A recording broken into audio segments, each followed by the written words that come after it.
Hi guys, kung naghanap ka ng mga extra income or pagkakakitaan, pwede mong gawin to ang pagtitinda ng mga kotkotin, mga gummy candy.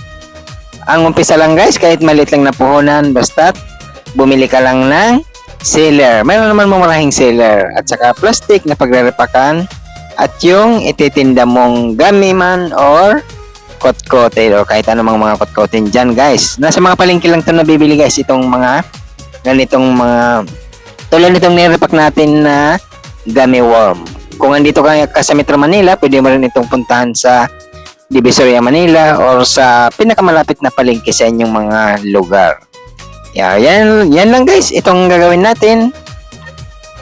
Pang 20 pesos itong nire-repack natin. At pwede nyo rin gawin guys ito.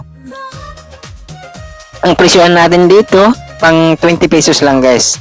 At saka 18 peraso na gummy worm. Ayan, pwede nyo gawin yan. Or depende sa inyo guys kung magkano inyong gustong presyo. Ito sa akin 20 pesos lang, pero sa inyo, depende sa inyo na kung magkano inyong gustong tubo. Ayan, ganun lang.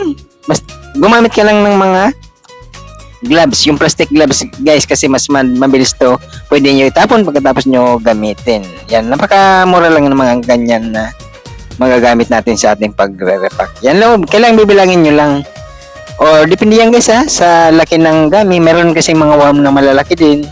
Itong sa atin, 18 peraso na gummy worm pang 20 pesos. So, basta bibilangin nyo muna bago ninyo naman ito i-sell.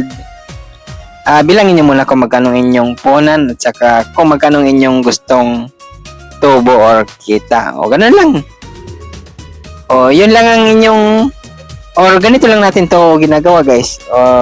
Pwede na tayong kumita dito. Ang malaki ang makikita natin dito lang sa mga gummy candy guys.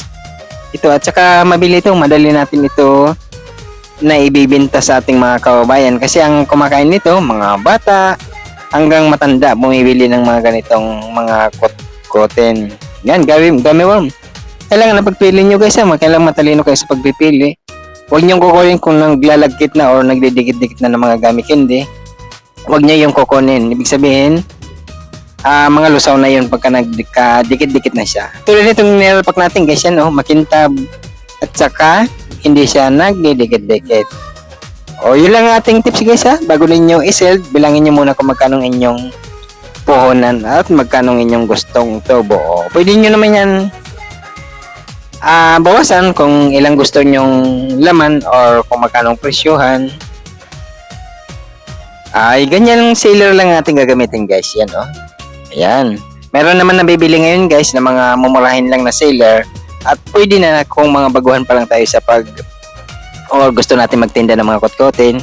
Yan, pwede yan magagamit yan, yung mga ganitong or ganyang seller. Yan, nasa mga palengke lang na mabibili natin yung mga seller na yan.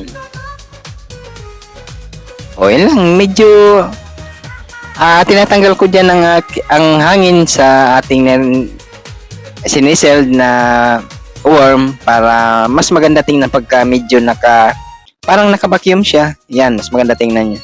Or depende sa style nyo, kanya-kanya naman ng mga style na para maganda tingnan sa ating mga customer at mabilis mabili. Yan, yung ganitong mga worm guys, mabili yun sa ating mga kababayan. Yan. Basta importante lang, huwag niyong kukunin yung pagka naglalagkit na o nagdidikit-dikit na. Ganun dapat matalino tayo sa pagpili ng ating mga bibilhin na mga pangtinda. Yan. Yan Ito guys, ang ginagamit ko dito. Gumamit ako ng alambre guys para isabit ang nirepack nating worm. Yan. At kung mas maganda, huwag natin lalagyan ng screen ng ating mga pwesto para maisabit natin at kitang-kita sa labas ng ating mga kababayan. Kaya ang ginagawa ko guys yan isasabit natin yan sa mga pwesto at wala siyang screen para maganda tingnan. Guys, nagpasalamat tayo sa lahat ng mga subscribers at mga nanonood dito sa Gamidix Vlog. Thank you guys. Kung magustuhan nyo magandang klaseng video, pwede nyo rin gawin para kayo din ay kumita at lahat tayo ay kumita. Thank you guys. Bye.